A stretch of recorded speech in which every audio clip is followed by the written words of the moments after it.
what that other one is too. Oh, you put away the pretty ones. If misinformation was a disease, he'd be patient zero. RFK's history of misinformation, I believe, will hurt our movement more than help it, because even if he's preaching and talking about good science, him as a person produces such bad energy, such bad information. 10 or 20 year plan or whatever, so in the near future, I truly believe that we'll be hooking up with. So when that does happen, Like, change is coming, we just got to get there. And right now, getting all of that way. yep. We are saving lives, actually. All right. That was a hard to take.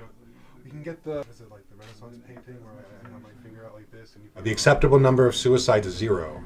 This is how we fix that. You know, I would say that in the past year, we have been able to serve over 1,000 people here in Colorado and to help connect them with tomorrow being that better day.